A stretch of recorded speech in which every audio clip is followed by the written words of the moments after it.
Hello guys, welcome to JEE multiverse YouTube channel. तो आज हम करने जा रहे हैं पाथ फाइंडर बुक से बिल्ड अप योर अंडरस्टैंडिंग से क्वेश्चन नंबर 31, जो कि है methods of impulse and momentum and system of particles से।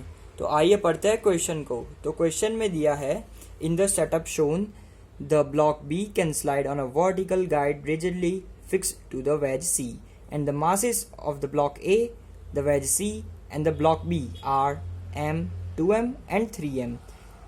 And the cosine of the angle of the inclination theta of the inclined face of the wedge with the horizontal is 2 by 3.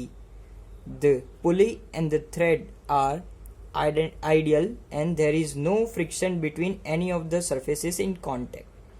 The block B is released from a height 27 cm above the floor. Find the displacement of the wedge when the block B touches the floor.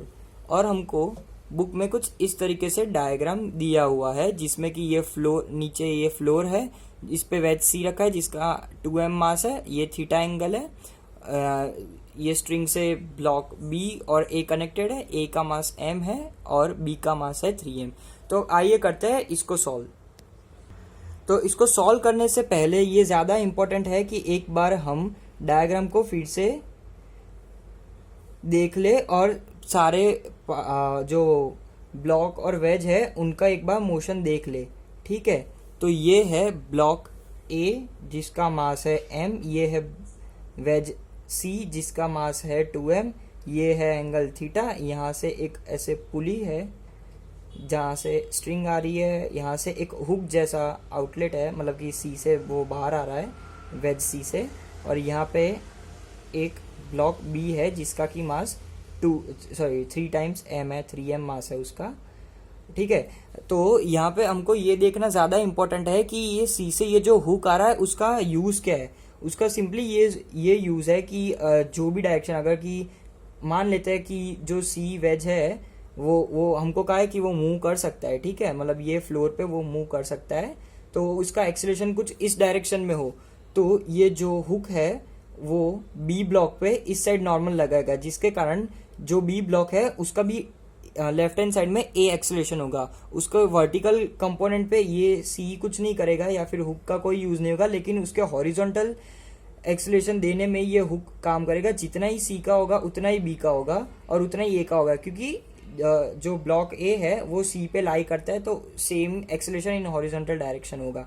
ठीक है, अब और हमको ये दिया है कि floor से बी का हाइट है 27 सेंटीमीटर।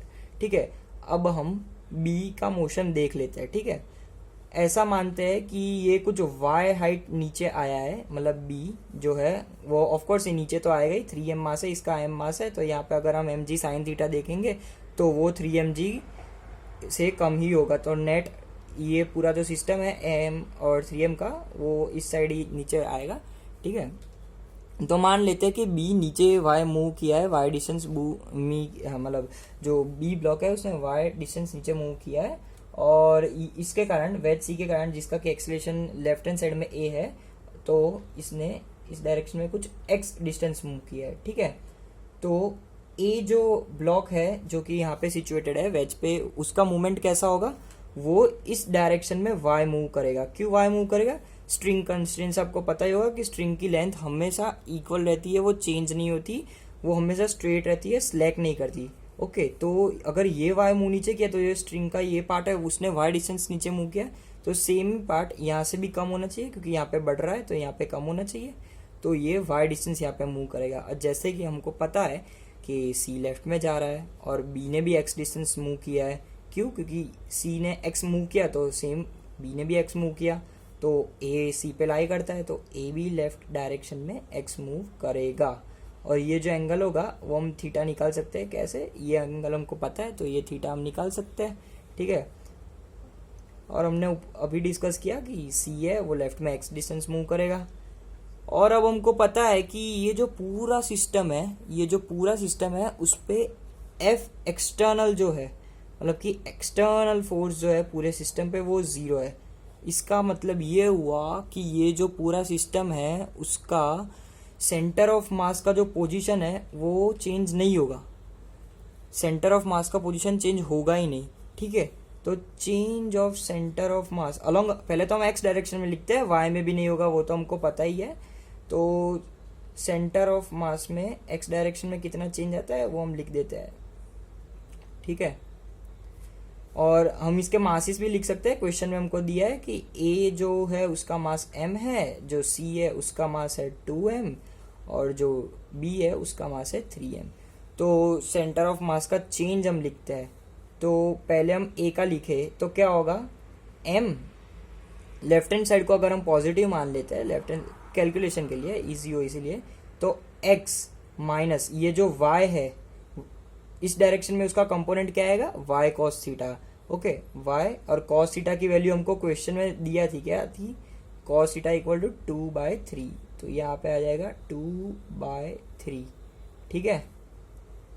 अब हम b का लिखते तो वो हो जाएगा 3 times m multiply by x, ठीक है। ध्यान रखना हमने लेफ्ट हैंड साइड को पॉजिटिव माना है और राइट हैंड साइड को नेगेटिव माना है, क्यों, हमारा कैलकुलेशन इजी करने के लिए, और इसका कोई यूज नहीं है, हम रेफरेंस के लिए तो कुछ भी ले ही सकते हैं, ठीक है।